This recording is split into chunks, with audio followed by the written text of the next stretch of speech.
Hello दोस्तों, आज का दिन है 26 नवंबर और आज के दिन को हम संविधान दिवस के रूप में मनाते हैं, कॉन्स्टिट्यूशन डे के रूप में मनाते हैं। नमस्कार दोस्तों, मेरा नाम है उमेश मौर्य और आप सबका बहुत बहुत स्वागत है सरकारी परीक्षा चैनल में। आज इस वीडियो में आप मेरे साथ जान पाएंगे कि भारतीय जो संविधान है वो किस तरीके से बना, उसको बनाए जाने की जो जद्दोजहद रही है वो क्या रही है और हमारे संविधान से संबंधित कुछ रोचक बातें क्या हैं। तो जुड़े रहिएगा वीडियो में लास्ट तक, आपको समझ में आएगा बहुत ही कुछ इंपॉर्टेंट पॉइंट्स और कुछ रोचक तथ्य। तो दोस्तों, आप सबको पता है कि भारत में अंग्रेजों का शासन रहा है। अंग्रेजों ने भारत में किस तरीके से शासन किया है ये आप सबको पता है। तो अंग्रेजों के शासन की जो नीतियां थी, उन नीतियों की वजह से भारतीय जो जनमानस था वो कई जगह असंतुष्ट हुआ है और उस असंतुष्टि की वजह से कई सारे जन आंदोलन उभर कर आए थे। भारतीय जनमानस में असंतुष्टि और जन आंदोलनों को दबाने के लिए ही समय समय पर ब्रिटिश सरकार ने कई सारे संवैधानिक प्रावधानों को रखा, कई सारे सुधारों को रखा। जैसे मैं एग्जांपल लूं, 1861, 1892, 1909, 1919 या 1935 का अधिनियम।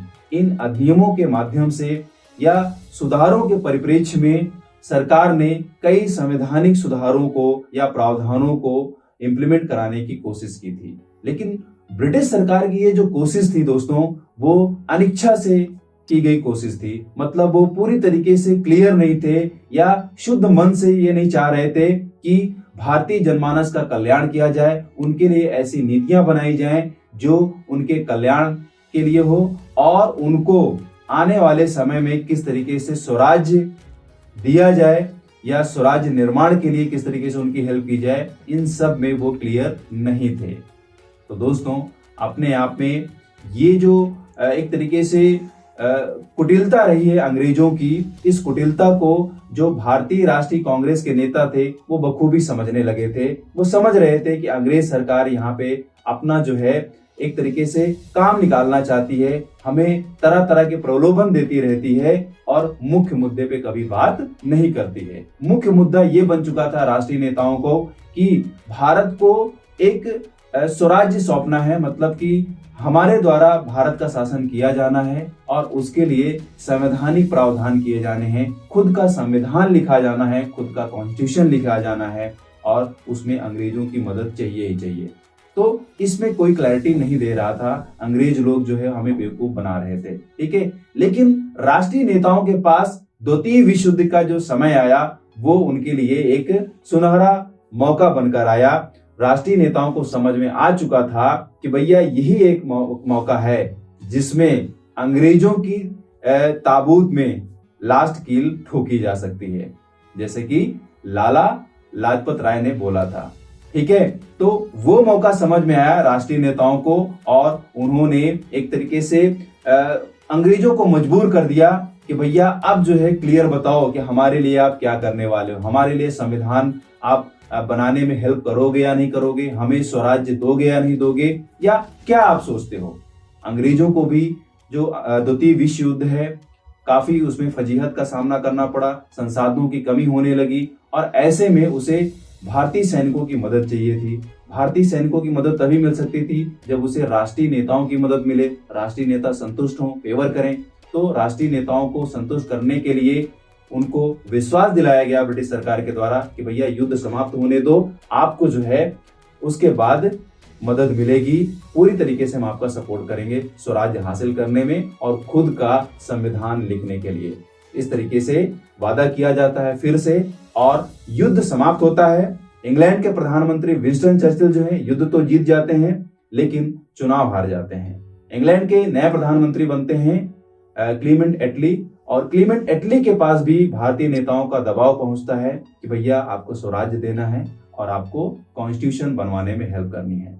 तो इस तरीके से क्लीमेंट एटली जो है वो अपने कैबिनेट के कुछ मिनिस्टर्स को भेजते हैं कैबिनेट मिशन के रूप में। कैबिनेट मिशन भारत आता है। कैबिनेट मिशन भारत में जो दो मुख्य पार्टियां थी, नेशनल कांग्रेस और मुस्लिम लीग, उनके नेताओं को बैठाकर विचार विमर्श करना चाहता था, उनसे सलाह मशुरा करना चाहता था कि भैया बताओ क्या आपका प्लानिंग है, किस तरीके से आप कंट्री को लेना चाहते हो, किस तरीके से यहाँ पे शासन आप करोगे, किस तरीके का प्रोसेस आप रखते हो कॉन्स्टिट्यूशन बनाने में।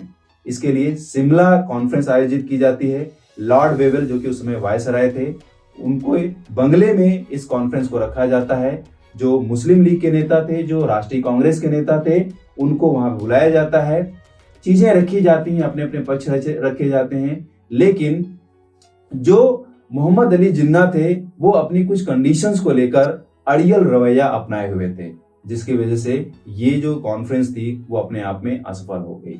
ठीक है, और चीजें एक तरीके से वहां पे कंफ्यूजन क्रिएट करने वाली फिर से हो गई अंग्रेजों के सामने कि भैया कौन सा रास्ता चुना जाए ताकि इनको स्वराज्य दिया जा सके और कॉन्स्टिट्यूशन मेकिंग प्रोसेस को आगे बढ़ाया जा सके। इस तरीके से असंतुष्टि या कह लीजिए कि रूठने मनाने का सिलसिला चलता रहता है। ठीक है, बाद में अंग्रेजों को समझ में आता है कि यहाँ पे हिंदुस्तानी सरकार की स्थापना करनी ही पड़ेगी, एक इंटरिम गवर्नमेंट एस्टेब्लिश करना ही पड़ेगा, और ये जो इंटरिम गवर्नमेंट है वो हम नेशनल कांग्रेस को सौंपते हैं या उनको ऑफर करते हैं। इस तरीके से कांग्रेस के अध्यक्ष पंडित जवाहरलाल नेहरू को ऑफर किया जाता है कि भैया आप आइए, इंटरिम गवर्नमेंट बनाइए और कॉन्स्टिट्यूशन मेकिंग प्रोसेस को आगे ले जाइए या उसके लिए प्रोसेस सेट करिए। जब ये ऑफर दिया जाता है नेशनल कांग्रेस को, तब मोहम्मद अली जिन्ना जो है अपने आप को ठगा हुआ महसूस करते हैं और वो एक तरीके से क्रोधित हो जाते हैं। मुस्लिम लीग से वो ये आह्वान कर बैठते हैं कि भैया अब हमें डायरेक्ट एक्शन करना है, सीधी कार्रवाई करनी है, प्रत्यक्ष कार्रवाई करनी है।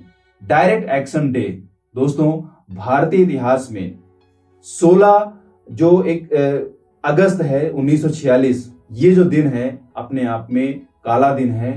16 अगस्त 1946 और अगले 3 दिन जो हिंसा भड़की, जो सांप्रदायिकता भड़की, वो अपने आप में भारतीय इतिहास में काला दिन है और लगभग 4000 लोगों की हत्याएं की गई थी सांप्रदायिक जो उन्माद था उसके माध्यम से।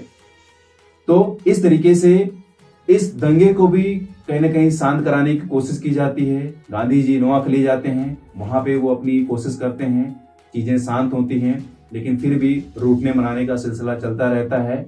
और बाद में पंडित जवाहरलाल नेहरू जो है लंदन में उनके अंग्रेजों के घर में घुस के चेतावनी दे डालते हैं कि भैया कॉन्स्टिट्यूशन मेकिंग प्रोसेस जो है जल्दी से स्टार्ट करिए, हमारा फेवर करिए, हम तैयार हैं कॉन्स्टिट्यूशन बनाने के लिए, अदरवाइज चीजें बहुत ही गड़बड़ हो जाएंगी। और उनके वहां चेतावनी देने के अगले 3-4 दिन बाद ही 9 दिसंबर 1946 को पहली बैठक बुलाई जाती है संविधान सभा की। जी हाँ, 9 दिसंबर 1946 को भारतीय राष्ट्रीय कांग्रेस के जो प्रमुख नेता थे या पूरे भारत के जो प्रमुख व्यक्ति थे उनको बुलाया जाता है और उनकी एक बैठक की जाती है। ठीक है, और इस बैठक में जो सबसे बुजुर्ग सदस्य होते हैं सच्चिदानंद सिन्हा, उनको इस सभा का अस्थायी अध्यक्ष चुना जाता है। उसके बाद एक अस्थायी सदस्य के रूप में डॉक्टर राजेंद्र प्रसाद को चुना जाता है। इस तरीके से डॉक्टर राजेंद्र प्रसाद अस्थायी अध्यक्ष के रूप में खड़े होते हैं, अपने पद को ग्रहण करते हैं, भाषण देते हैं और सदन की कार्यवाही शुरू करते हैं। सदन काम करना स्टार्ट करता है। सदन में कई सारी समितियां बनाई जाती हैं और सारी समितियां अपने अपने सुझाव देना स्टार्ट कर देती हैं। ठीक है, ड्राफ्टिंग कमेटी रखी जाती है। ड्राफ्टिंग कमेटी के जो अध्यक्ष बनाए जाते हैं वो बाबा साहब अंबेडकर को रखा जाता है। तो ड्राफ्टिंग कमेटी की जो ड्राफ्ट सबमिट होती है उस ड्राफ्ट में भी कई सारे संशोधन किए जाते हैं। फाइनली इस तरीके से प्रोसेस चलता रहता है और 2 साल 11 महीना 18 दिन के अथक प्रयास के बाद संविधान जो सभा होती है वो संविधान को बनाने में सफल हो जाती है और 26 नवंबर 1949 को जो संविधान बनकर तैयार होता है उसको असेंबली के द्वारा पास कर दिया जाता है। ध्यान दीजिए, 26 नवंबर 1949 को, लेकिन इसको लागू किया जाता है 26 जनवरी 1950 को। 26 जनवरी क्यों? क्योंकि आपको पता है कि 1930 के बाद से भारतीय राष्ट्रीय कांग्रेस जो है 26 जनवरी को भारतीय स्वतंत्रता दिवस के रूप में मनाती आ रही थी। ठीक है, तो 26 जनवरी 1950 को भारतीय संविधान को लागू कर दिया जाता है। एक कॉन्स्टिट्यूशन को भारत को एक नया आकार देने के लिए, एक नया रूप देने के लिए इस तरीके से संविधान बन जाता है। लेकिन दोस्तों, हमारे संविधान की बहुत सारी खूबसूरती है, बहुत सारे रोचक तथ्य हैं, वो भी आपको जानने चाहिए। जैसे कि आपके दिमाग में कई बार क्वेश्चन उठता है कि पूरे दुनिया में सबसे बड़ा संविधान किस कंट्री का है। तो मैं आपको बता दूं कि भारत ना सिर्फ लोकतंत्र के टर्म में बल्कि लिखित संविधान के टर्म में भी पूरी दुनिया की सबसे बड़ी कंट्री है। भारत का लोकतंत्र भी बड़ा है और भारत का संविधान भी सबसे बड़ा है। दूसरा रोचक तथ्य यह दोस्तों कि हमारे संविधान को लिखा किसने या किस तरीके से लिखा गया है। तो मैं आपको बता दूं कि हमारा जो संविधान है ना तो उसे टाइप किया गया था और ना ही उसे मुद्रित किया गया था, ये पूर्णतया हस्तलिखित था। जहां दोस्तों हमारा संविधान जो है वो हस्तलिखित है और जो व्यक्ति हैं उनका नाम आप जरूर यहाँ पे अच्छे से दिमाग में रख लें। वो नाम है प्रेम बिहारी नारायण रायजादा। जी हाँ, इनके द्वारा संविधान हस्तलिखित है। दोस्तों संविधान के हर एक पेज को डिजाइन किया गया था शांति निकेतन के कुछ जो चित्रकार थे, ठीक है, उन व्यक्तियों के द्वारा उसको चित्रित किया गया था हर एक पेज को। और इनमें जो महत्वपूर्ण व्यक्ति रहे हैं उनका नाम है राम मनोहर सिन्हा, ठीक है, और नंदलाल बोस। ये ऐसे व्यक्ति हैं जिन्होंने संविधान के हर एक पेज को डिजाइन किया। ये नाम आप अच्छे से याद कर लें। एक और रोचक तथ्य वो ये कि संविधान को बनाने का कितना खर्च आया होगा उस समय। तो दोस्तों हमारे संविधान को बनाने का जो खर्च आया है वो 64 लाख रुपए आए थे उस समय। जी हाँ, 64 लाख रुपए इसको बनाने के लिए खर्च आया था, क्योंकि आपको पता है कि 2 साल 11 महीने और 18 दिन के अथक प्रयास, कई सारे सेशंस हुए थे, कई सारी मीटिंग्स हुई थी और उसके लिए यहाँ पे ये खर्च आया था। अगला जो रोचक तथ्य दोस्तों वो ये है कि हमारे संविधान में ऐसा कौन सा अनुच्छेद है जिसे संविधान की आत्मा बोला गया है। तो दोस्तों अनुच्छेद 32 को संविधान की आत्मा बोला गया है, क्योंकि ये संवैधानिक जो अधिकार हैं, संवैधानिक जो उपचार हैं, उनके अधिकारों के टर्म में बात करता है। तो इस वजह से इसको क्या बोला जाता है, संविधान की आत्मा बोला जाता है। अगला रोचक तथ्य भी जाने वो ये कि भारत के संविधान के टर्म में लघु संविधान किसे बोला जाता है। तो दोस्तों भारतीय संविधान में कई सारे संशोधन होते रहे हैं और भारतीय संविधान का जो 42वां संशोधन है उसे हम लघु संविधान के नाम से जानते हैं। क्यों?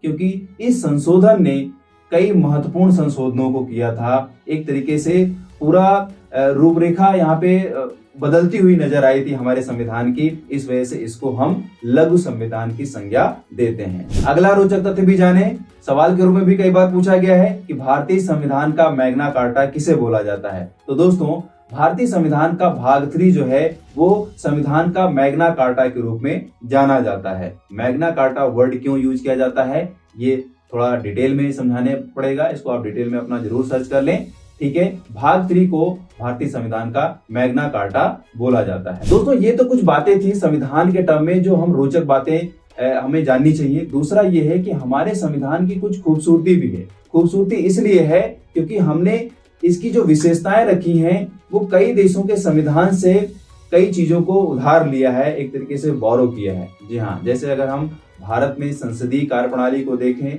द्विसदनीय कार्यप्रणाली को देखें, ठीक है, एकल नागरिकता को देखें, तो ये जो चीजें ली गई हैं वो ब्रिटेन के संविधान से ली गई हैं। जी हाँ, उसी तरीके से अगर हम मूल अधिकार की बात करें, फंडामेंटल राइट्स की बात करें, तो ये जो चीज है वो यूएस के संविधान से ली गई है, ठीक है। इसी तरीके से और भी कंट्रीज हैं जिन्होंने कुछ न कुछ दिया है भारतीय संविधान को और भारतीय संविधान की खूबसूरती में 4 चांद लगाए हैं।